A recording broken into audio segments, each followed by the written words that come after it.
Just in time for Sizzling Sprint Week. Now through Sunday, November 17th, get a free 49-inch LG 4K TV when you lease the LG G8X ThinQ Plus dual screen for just $15 per month. That's right, a free TV. Hurry in, this offer won't last long. Visit your local Sprint store now through November 17th and take advantage of this offer while supplies last. Phone $15 per month after $16.21 per month credit. Apply within 2 bills. Requires 18-month lease, new line activation, and approved credit. If you cancel early, remaining balance due. Excludes tax, TV, and screen. Require online registration. Ships from LG. Not available in store. Subject up to $30 activation fee. Restrictions apply. I'll say this for him, he's consistent. Well, he's been so consistent all year. Not the taste, consistency. Consistently, yes. Consistency! Thanks, losers.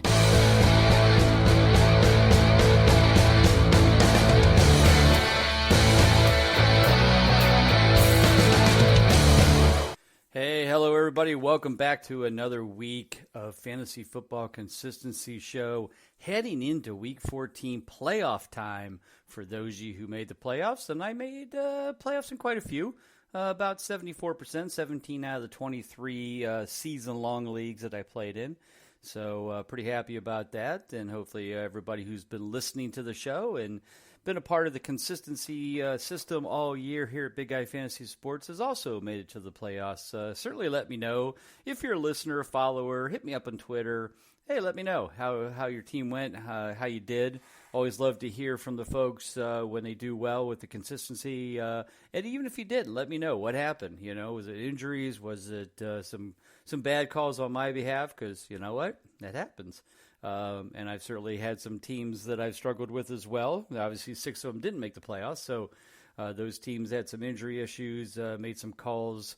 Well, you know, guys like David Johnson and, Saquon Barkley and folks like that who just haven't been up to snuff, of course, with their healthiness and effectiveness once they came back from injuries. And so obviously, a lot of stuff will be changing for next year. I'm sure the draft will be just as interesting as always is. But as always, welcome here and welcome to the show, which is always a part of the Full-Time Fantasy Podcast Network.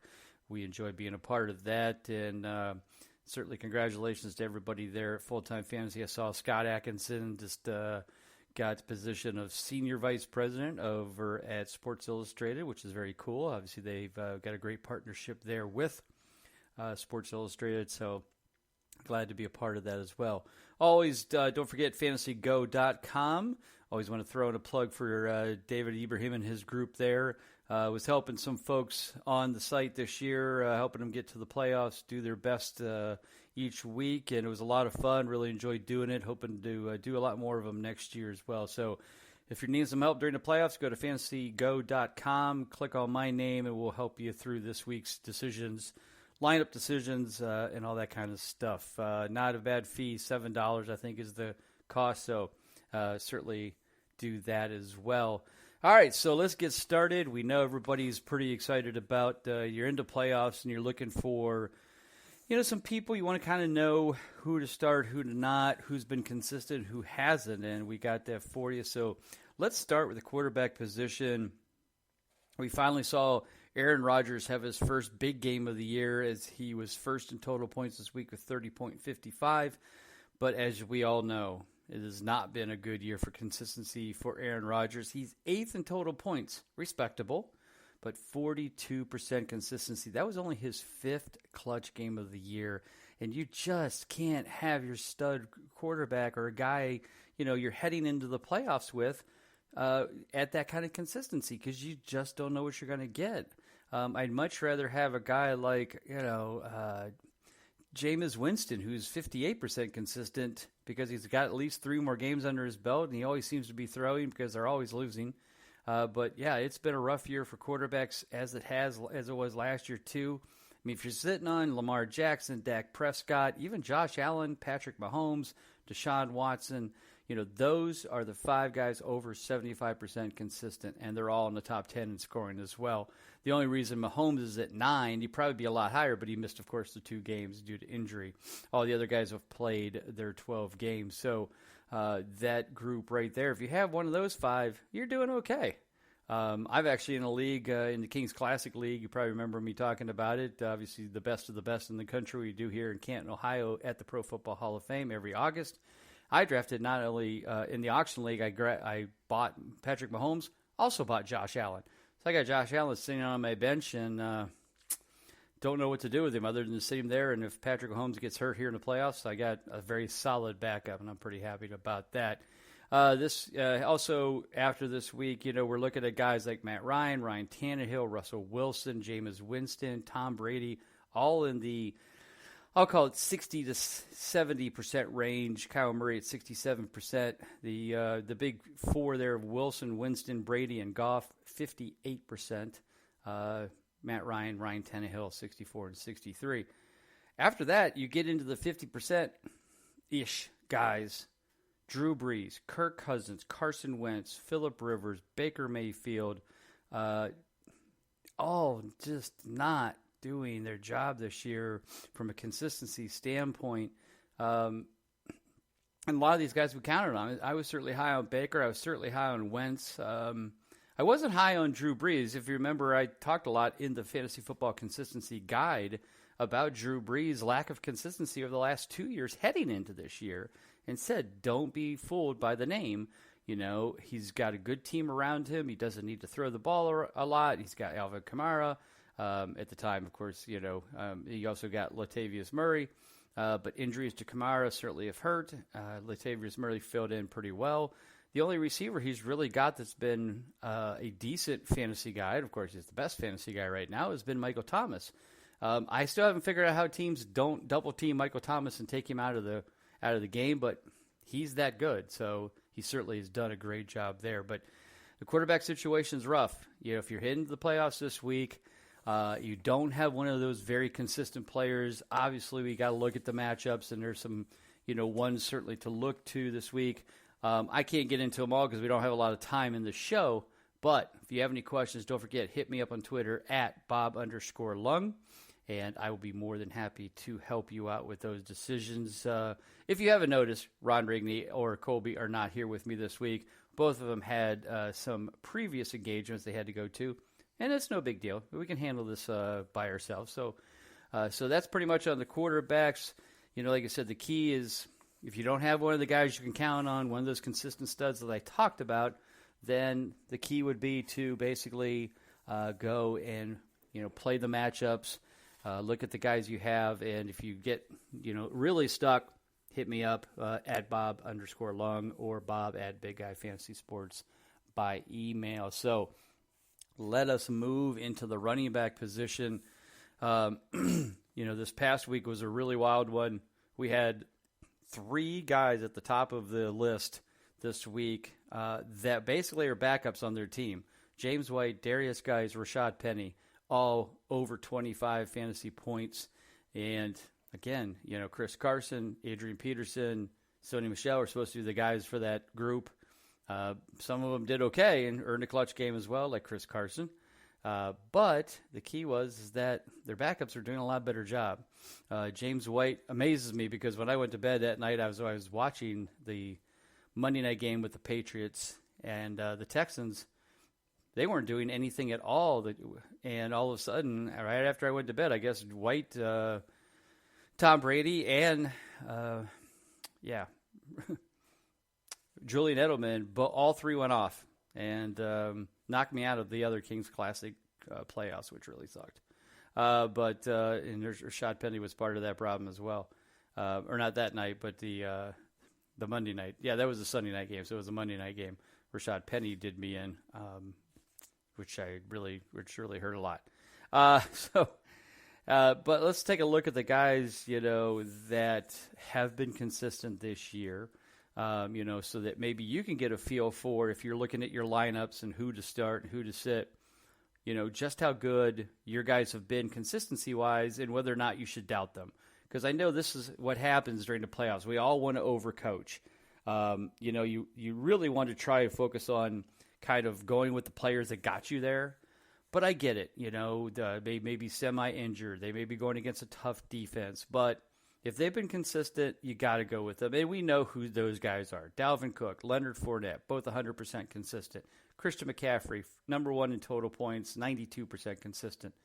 Zeke Elliott, 7th in total points, 92% consistent. Alvin Kamara, 90% consistent. 11th in total points, but mostly because of injuries, he's missed some games. Austin Eckler, Derrick Henry, James White, aforementioned, Nick Chubb, Chris Carson. Yes, Chris Carson shared carries last week with Rashad Penny. I get that. And it's going to happen for at least while they're both healthy. And as long as Chris Carson doesn't fumble. But he's still been that guy that got you here. 67% consistent, 9th in total points. He's the guy you can count on. If you have him, don't be afraid to start him. He's at least worth an RB2, even if he was your RB1 to start with. Definitely go with him. Also at 67%, and a lot of people are very down on, and it's not like he's had a great season. He's 13th in total points. I get that. But that's still not bad. Yes, he was drafted as your RB1, and that is Le'Veon Bell. But that's not that far off from the 12th spot, which is only 2 points away, with Josh Jacobs just ahead of him.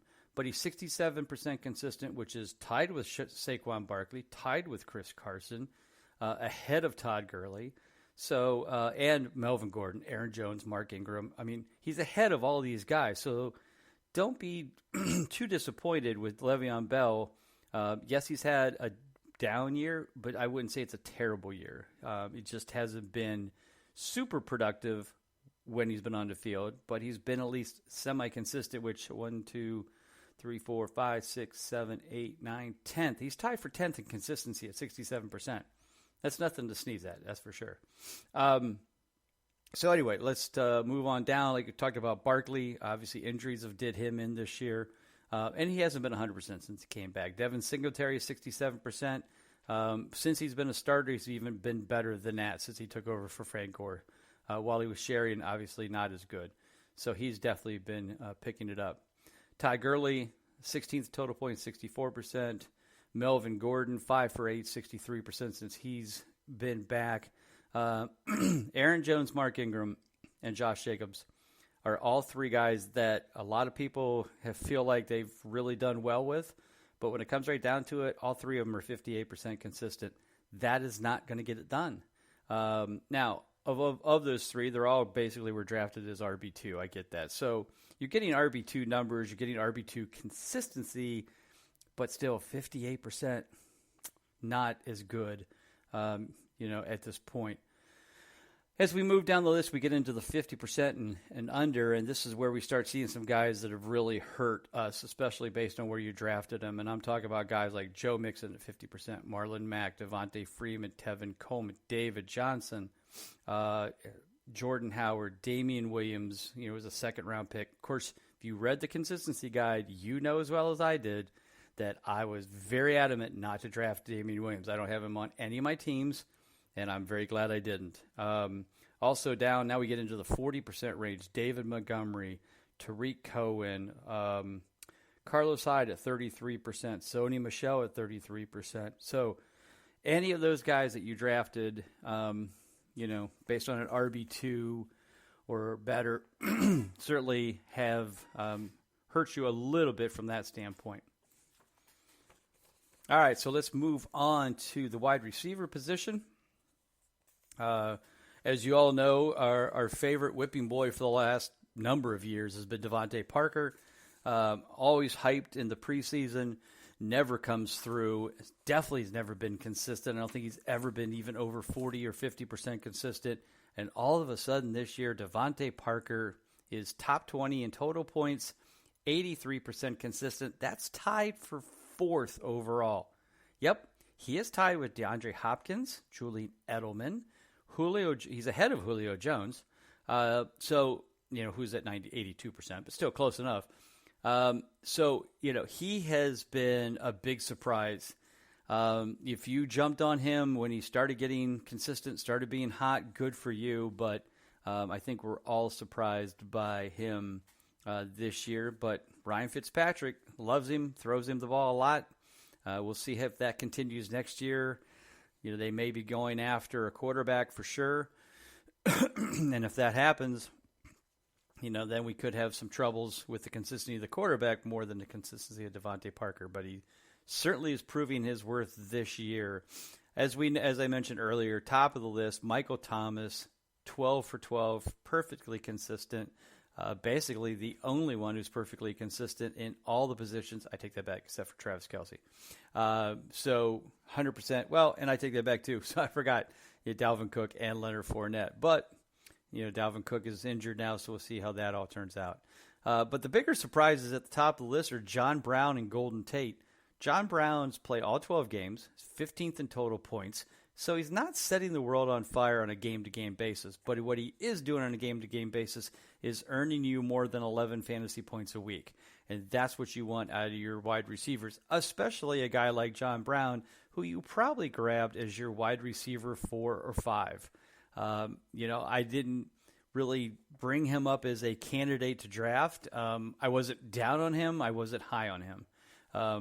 I don't think I have too many shares of him in any league because I was probably grabbing other guys as a wide receiver 4 or 5, like not Cooper Kupp, a Tyler Boyd or a Larry Fitzgerald, who have been solid, but certainly nothing like John Brown. But I don't know if anybody out there was expecting John Brown to be in the top 15 of wide receivers, let alone this consistent. Golden Tate, since he has come back for the New York Giants after Week 4's game, heading into Week 5, I guess, because he had a 4-game suspension due to his little incident with PEDs. But 86% consistent. Yeah, he's 50th in total points, so certainly kind of like John Brown, not setting the world on fire on a game-by-game points basis, but has been consistent. So next year, as you kind of move into next year, as we look to 2020, Golden Tate could be a nice pick as your wide receiver, maybe 3 or 4, depending on the health, of course, of Sterling Shepard. So he certainly has benefited quite a bit from that scenario with him not being there. But I think he'll still be a nice complement for Daniel Jones and company next year when everybody gets healthy for the Giants. As I mentioned, Hopkins, Edelman at 83%, at 82% Julio Jones. But in that group, as well as Devontae Parker, DJ Moore and Courtland Sutton, both of these guys were the guys, were certainly guys that we did like and certainly had valued as a wide receiver 3, late wide receiver 3, maybe a wide receiver 4. Depends on the expert you talk to. Some certainly had him higher. And I was very high on DJ Moore, but I was obviously higher on Curtis Samuel because he was going 3 or 4 rounds later. I was wrong a little bit. Curtis Samuel is 29th in total points, while DJ Moore is 8th. So he certainly exceeded that. And I won't say I'm wrong, but I was probably more wrong about Curtis Samuel, I think, than I was wrong about DJ Moore, but probably a little bit above. DJ Moore certainly has proven that, he's got a very nice rapport going on with Kyle Allen in Carolina. Sutton as well with whoever's quarterbacking in Denver. As we move down the list at 75% range, Chris Godwin, Jarvis Landry, Allen Robinson. Landry and Robinson are both 12th and 14th, respectively, in total points. Landry has exceeded expectations, but you know what? This is the guy that I always love every year. He's a PPR monster. He gets open. He catches passes. He's not afraid to get, to go across the middle, do those quick slants where he could get drilled. Never been a problem. So, yes, he's a guy to like. And, while Odell Beckham certainly hasn't been the guy that everybody hoped he would be, a lot of it has to do with the fact that OBJ is more of a downfield threat. And with the terrible pass offense, or I guess more the terrible offensive line in Cleveland has really just, hurt this pass offense and really has affected that for OBJ as well. But Landry has benefited. He gets the quick hitters. He gets, open a little bit better, a little bit quicker than OBJ does. So as we move into the 67% range, a lot of wide receivers in there. A lot of names that you got as your wide receiver 3, maybe your wide receiver 2. There are some wide receiver 1s in there, like Beckham and Devontae Adams. But most of them are your wide receiver 2s and 3s: Amari Cooper, Cooper Kupp, Kenny Golladay, Tyler Lockett, Calvin Ridley, Tyler Boyd. Cole Beasley is certainly a surprise. DK Metcalf is a surprise as well, as is Alshon Jeffries. So all of those guys, 67%, various ranges in where their total points are, ranging from as high as Cooper Kupp at 6th, all the way down to DK Metcalf at 28th. That's all the guys that played 12 games. The 6 out of 9 was Devontae Adams and Alshon Jeffries due to injuries, both 31st and 38th in total points. So after this, we start getting to guys that maybe have been a disappointment due to injuries, due to just not consistent play. Tyreek Hill, 33rd in total points. Obviously, he's missed a number of games.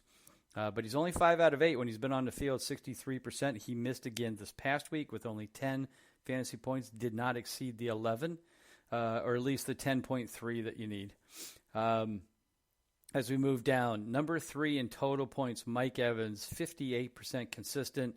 DJ Chark at number 9 in total points, only 58% consistent. Keenan Allen, 11th in total points, 58%. And Marvin Jones, 13th in total points, 58%. That group has been a tough group to support. I know I own Mike Evans, I own Keenan Allen, and Marvin Jones in a number of leagues. They have been hurting me on a very inconsistent basis. As we move down, we just want to check on the rest of the. In the 55% range, Robert Woods, Deebo Samuels, D.D. Westbrook, Stephon Diggs, certainly been a killer. Juju Smith-Schuster at 50%, 5 out of 10. That has been probably the most disappointing of the year. Had a little bit of injuries, certainly affected by Big Ben going down, but if you're a top receiver, you still become effective, and it has not worked very well at all for Juju this year. So, all right, let's move to the tight end position. A big week for a lot of no names. Last week, Tyler Higbee, Jack Doyle, not no names, but names that you're not normally going to start on your lineup. Mike Gesicki, Jason Witt, and Jaden Graham from Atlanta. Caden Smith, Jacob Hollister back, which is good if you have him getting back in your lineup. Derek Carrier and Jesper Horsted.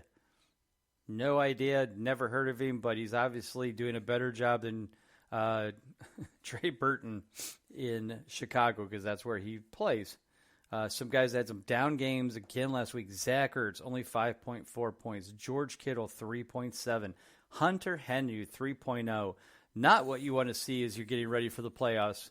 We expect them to get back into the swing of things. These guys have been pretty consistent all year. That was actually Hunter Henry's first miss in the 8 games since he's been back. So not too disappointing. Hope he got it out of his system because I have Hunter Henry and I need him in my playoffs, obviously, as do I'm sure a lot of people. Travis Kelce, first, obviously, by pretty much a landslide. He's 20 points ahead of Darren Waller, who is second in total points. But the gap is the consistency. Only 67% consistent for Darren Waller, 100% consistent for Travis Kelce. As we mentioned many times on this show, it has not been a great year for anybody other than Travis Kelce. Either these guys have gotten hot and put up some good numbers like Austin Hooper, Evan Ingram, and then both got injured.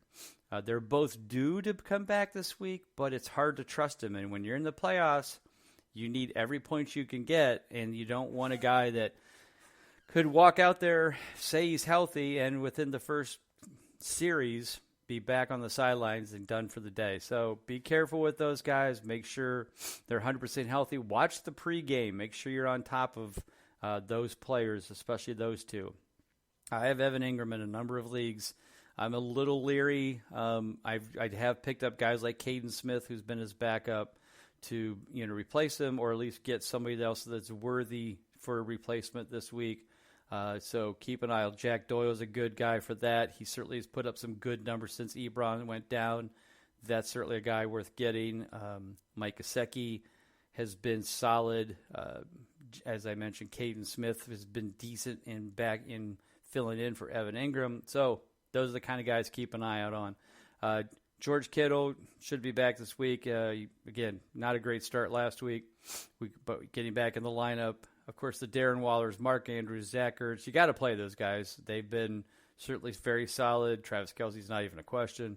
Hunter Henry, again, same thing. You got to get him back in there. It's really the guys after that are the 50% or less, and who can you count on. And right now, you just got to find the matchups and who's putting up solid numbers. Like I said, Mike Gesicki's been solid recently. Tyler Higbee could be, but it's hard to tell. I know Seattle does have a very bad defense against the tight end, so definitely look at Higbee. But you never know; they could switch and throw to Gerald Everett too. So be sure that he's the starter, he's the main guy. Make sure what's going on there.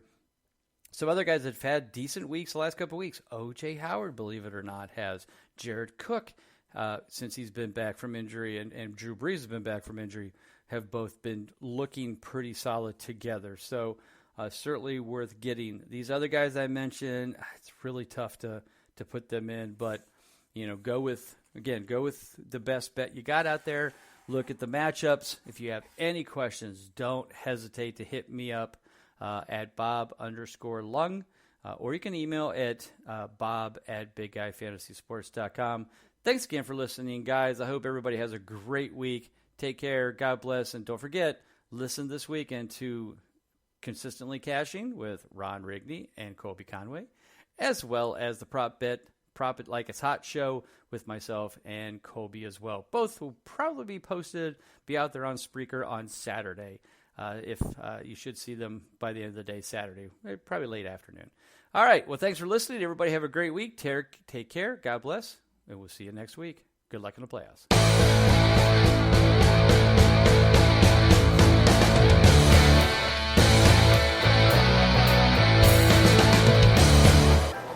Okay, time to get stocking stuffers. I know Megan wants a travel game. The Container Store. Candace loves kitchen gadgets, and I'll get Ed one of those digital tape measures. The Container Store. Oh, and Mason would love a mini arcade game. The Container... I'm sorry. Why do you keep whispering The Container Store? Because they have all that stuff. I just went and grabbed stocking stuffers for everyone. Oh, thanks, stranger. No problem. Now I just need wrapping paper. They have that too. Stuff your stockings with care at The Container Store, where space and holiday cheer comes from.